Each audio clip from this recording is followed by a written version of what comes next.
Bismillahirrahmanirrahim. Assalamualaikum warahmatullahi wabarakatuh. Hamdan syakuran. Alhamdulillah. Nahmaduhu wa nasta'inuhu wa nastaghfiruh. Wa na'udzu billahi min shururi anfusina wa sayyi'ati a'malina. May yahdihillahu fala mudilla lahu ومن يضلل فلا هادي له أشهد أن لا إله إلا الله وحده لا شريك له وأشهد أن محمدا عبده ورسوله لا نبي بعده اللهم صل على محمد وعلى آل محمد كما صليت على إبراهيم وعلى آل إبراهيم في العالمين إنك حميد مجيد يا أيها الذين آمنوا اتقوا الله حق تقاته ولا تموتن إلا وأنتم مسلمون وقال الله تعالى في كتاب الكريم أيضا قل أعوذ برب الفلق من شر ما خلق ومن شر غاسق إذا وقب ومن شر النفاثات في العقد ومن شر حاسد إذا حسد.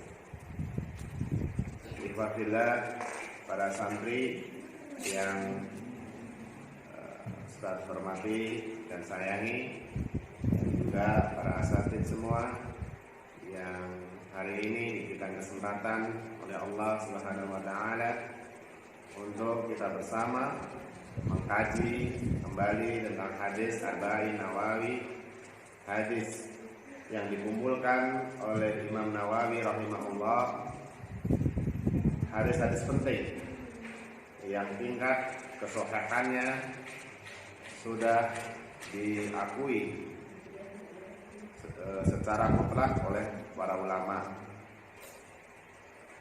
Kemarin juga tidak lupa kita berikan junjungan penghormatan kepada junjungan kita Nabi Muhammad SAW yang atas berkat perjuangan beliau, kesabaran beliau dan istiqomah beliau bisa sampai Islam ke negeri kita ini. Kemarin kita sudah membahas tentang sedikit hadis keempat, yaitu tentang proses penciptaan manusia. Dikatakan di situ, hadis keempat ini diriwayatkan oleh Ibnu Mas'ud. Dikatakan bahwa hadatsana Rasulullah sallallahu alaihi wasallam wa huwa shadiqul mas'ud. Inna ahadukum yujma'u khalquhu fi batni ummihi 40 yawman.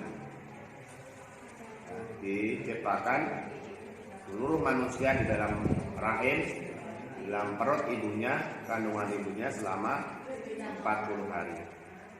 Selama 40 hari itu akan tercipta namanya nutfah.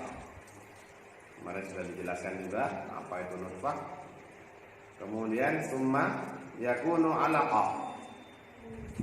Akan dijadikan setelah nutfah itu membentuk sel-sel yang terdiferensiasi atau sel-sel yang mengalami fungsi-fungsi tertentu yang dinamakan alaqah, ya, segumpal darah. Mislu dzalik, 40 hari lamanya, sama dengan proses pembentukan nutfah. Summa yakuna mudghah. Kemudian selama 40 hari kemudian, setelah terbentuknya alaqah, terbentuknya mudghah, mislu dzalik, yang lamanya 40 hari. Summa yursalu ilaihil malaku. Kemudian yursalu, diutus malaikat, tentunya malaikat penetap takdir. Al malaku wa yanfukhu fi ruh. Dia diperintah oleh Allah yanfukhu fi ruh, meniupkan di dalam jiwa manusia itu ruh.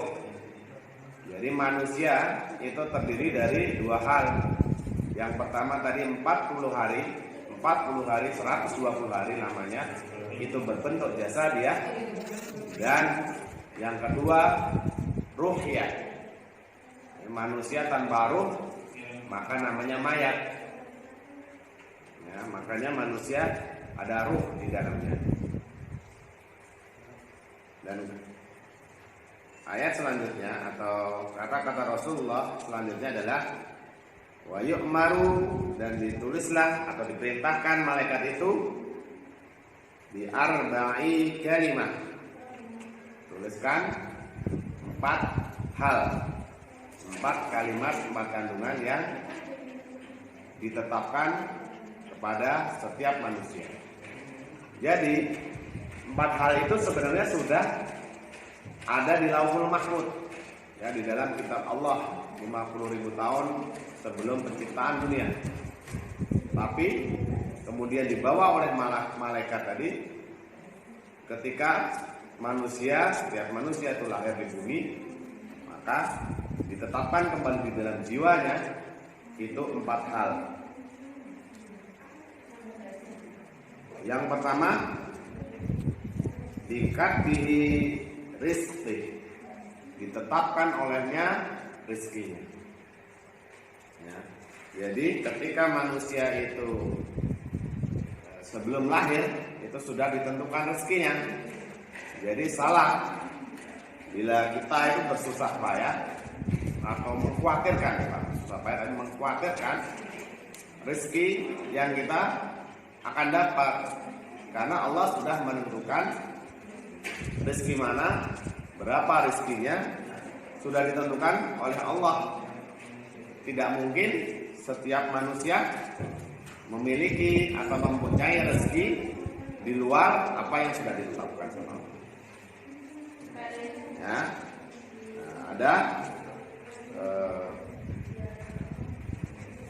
Allah mengatakan di dalam surat Hud ayat 6, wa ma min dabbatin fil ardi, dan tidak satupun makhluk di dunia ini illa kecuali Allahu rizquha, Allah itu sudah menetapkan rezekinya.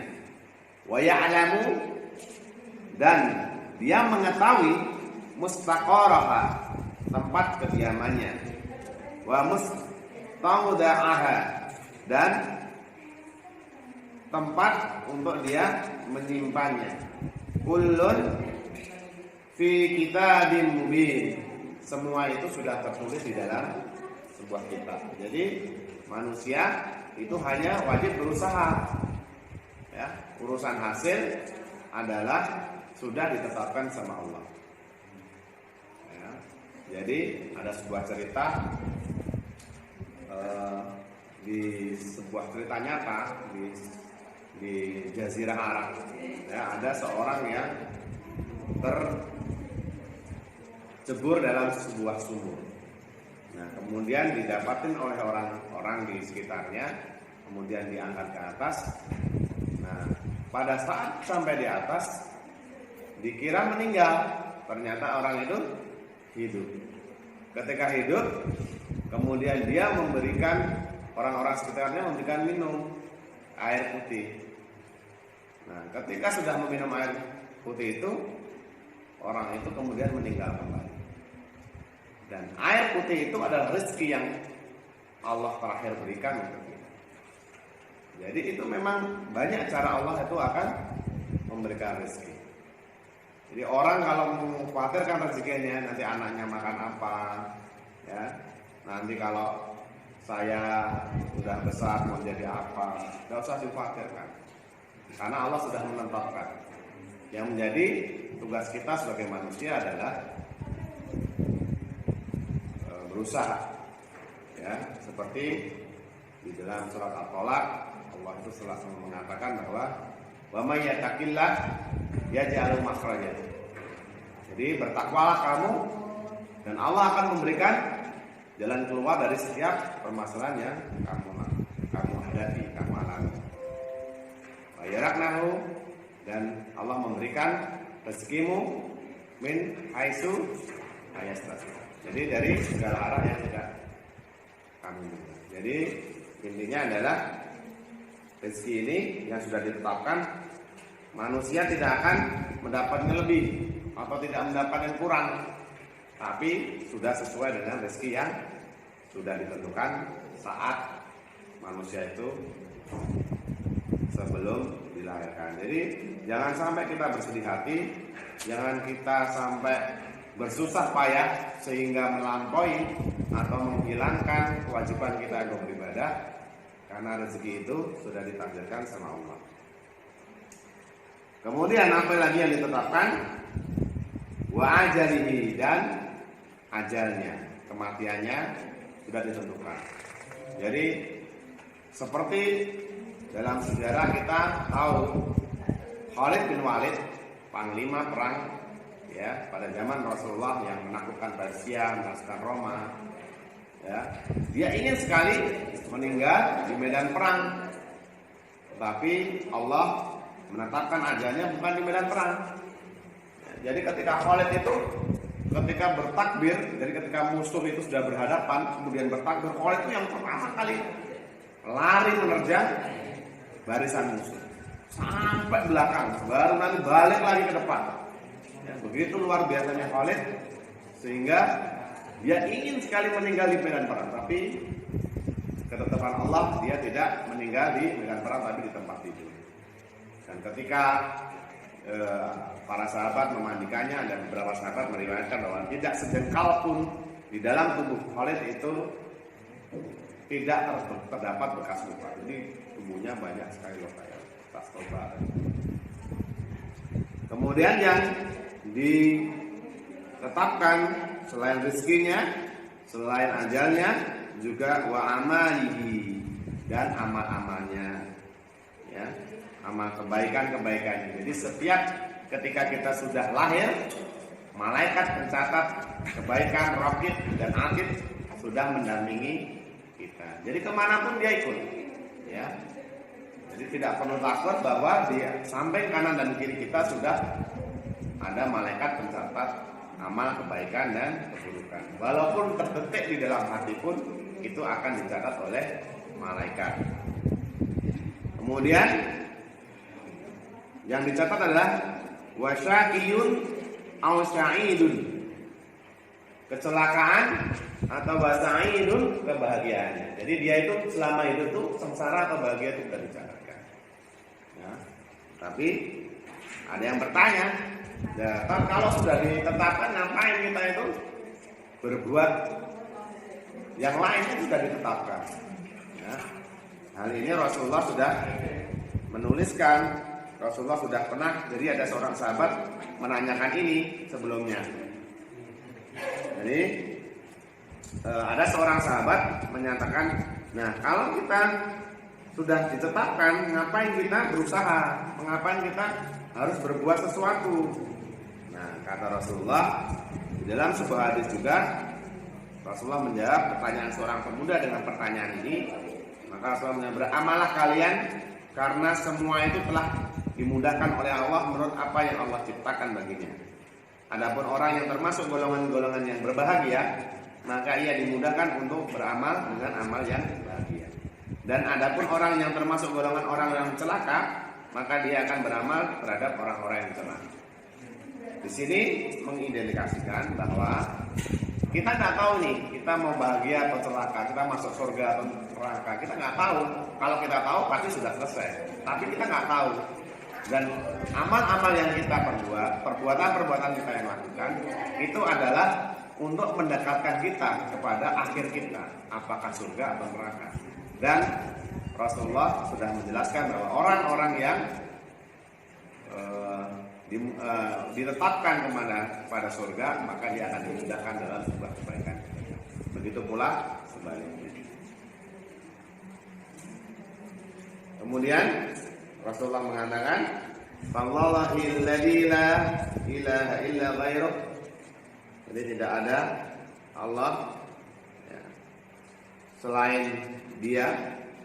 Inna, dan sesungguhnya ahadukum, di antara kalian, la ya'malu, beramal ya, diamalin dengan amal-amal ahli jannah, dengan ahli jannah, dengan amal-amal surga. Ya, berbuat kebaikan, sedekah, ibadah, sholat dan sebagainya. Hatta sampai mayakunu, ditetapkan oleh dia, bainahu, jarak antara dia, wa bainaha, dengan ha dari jannah tadi, dari surga tadi, illa dirau, kecuali hanya satu hasbah, ya. Wa yasbiqu alaihi kitabu, dan catatan kitab itu mendahulunya dia, wa ya'malu, dan amalnya dia itu bi amali ahlin nar, dan catatan takdirnya pada akhirnya dia itu mengamalkan perbuatan ahlu neraka, fayadkhuluha, dan dia itu masuk ke dalamnya. Jadi ada orang yang dalam kesehariannya itu berbuat baik, berbuat ahsan, ya, berbuat dengan tetangganya baik.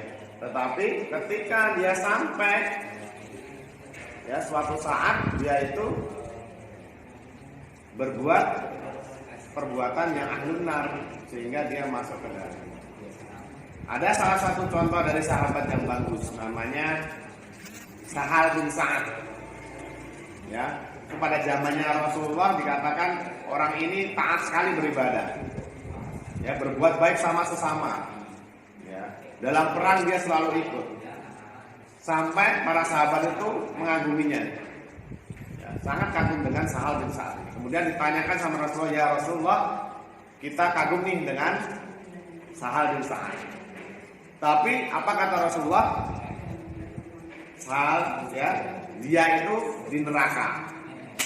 Kagetlah sahabat, ya Allah, orang yang beribadah, orang yang berbuat baik, kenapa bisa masuk ke dalam neraka? Nah, akhirnya diikutilah, ya, sahabat ini oleh sahabat yang lain, dikuntit lah, ya.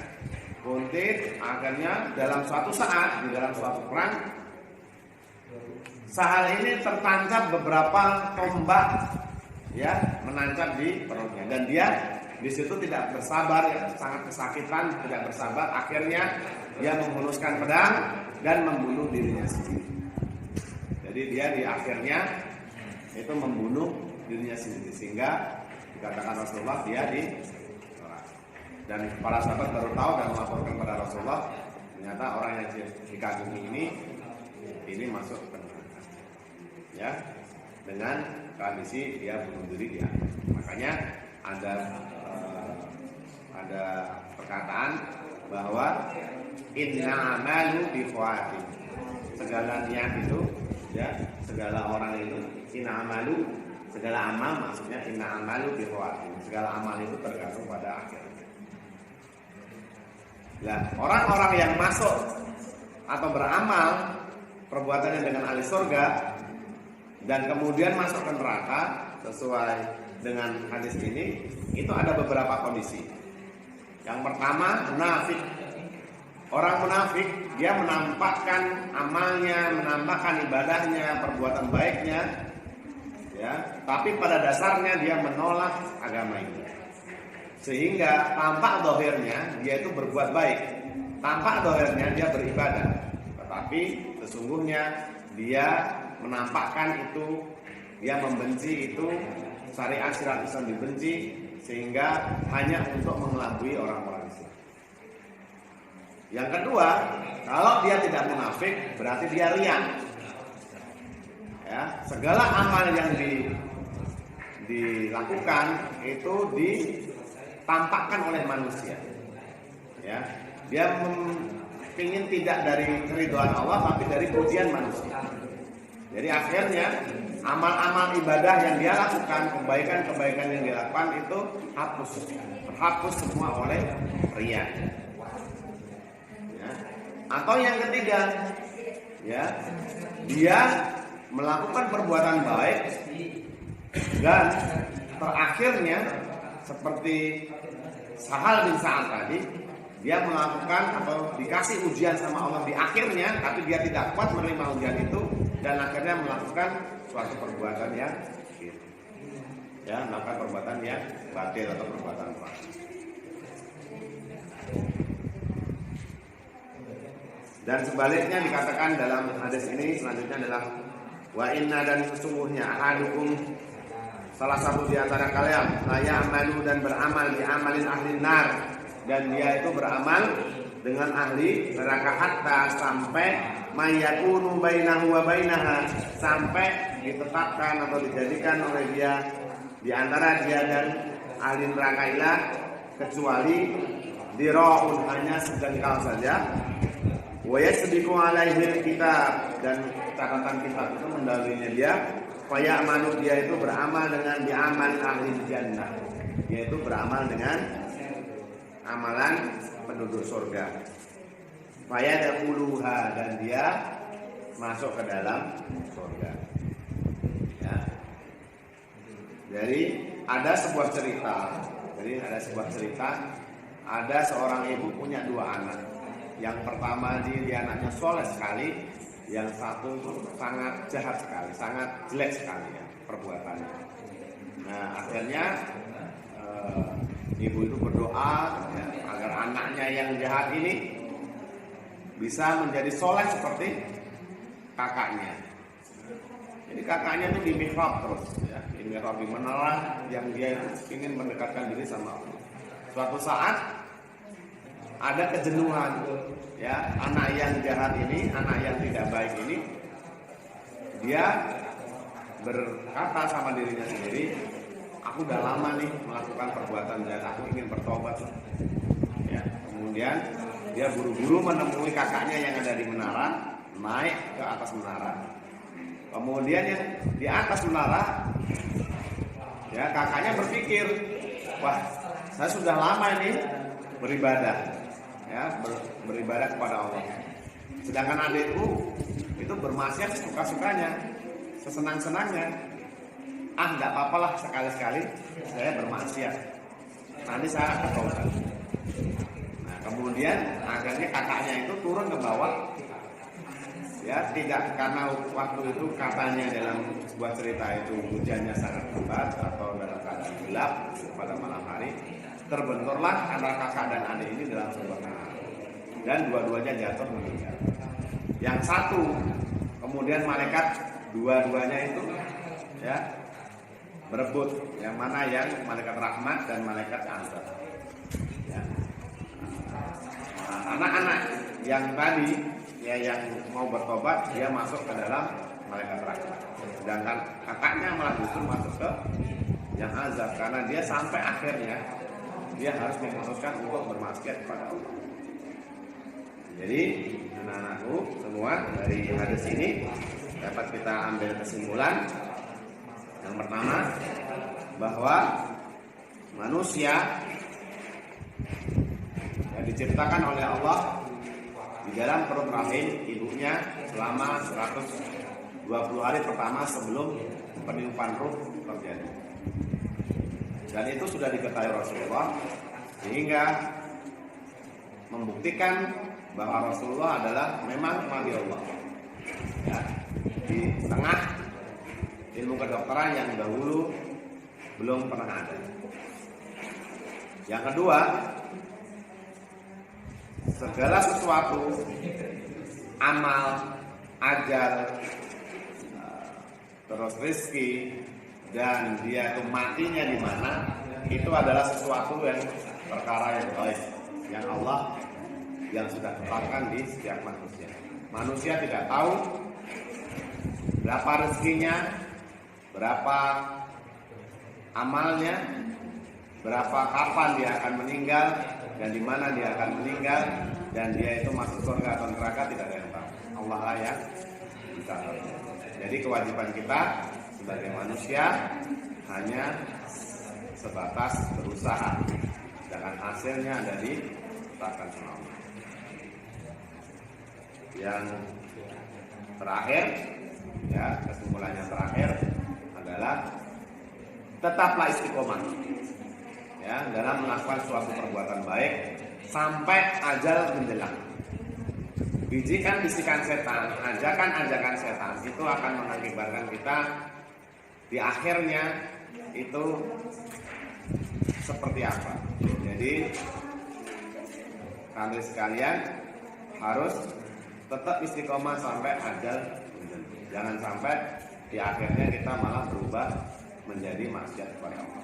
Begitupunlah sebaliknya, bagi mereka yang masih bermaksiat kepada Allah, jangan berputus asa, Karena rahmat Allah itu lebih luas daripada lari dan bersegera bertaubat, karena ajal tidak menunggu kita bertaubat, sehingga kita masuk menjadi golongan-golongan yang bertakwa. Ya.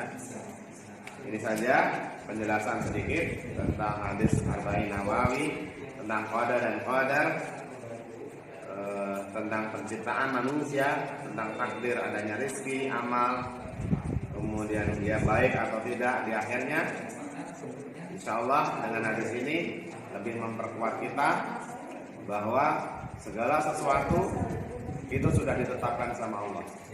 Jangan mudah bingung, jangan mudah stres, jangan mudah galau, karena apapun yang kita akan dapat nanti itu sudah menjadi ketetapan Allah. Baik maupun buruk itu sudah menjadi ketetapan Allah. Ya. Yang baik kita syukuri, yang jelek kita ambil hikmahnya. Ya. Karena tidak menimpa seorang muslim itu kejahatan atau kejelekan, tapi yang menimpa setiap muslim itu adalah semuanya baik untuk dia. Dia tertimpa musibah baik, dia mendapatkan rahmat juga baik. Mendapatkan rahmat, dia bersyukur. Mendapat musibah, dia bersabar. Dan semuanya baik. Semuanya mendapatkan pahala. Semuanya mendapat ganjaran dari Allah. Jadi nggak ada yang jelek dari ketetapan Allah. Semuanya baik. Itu saja. Aku minkum. Assalamualaikum warahmatullahi wabarakatuh.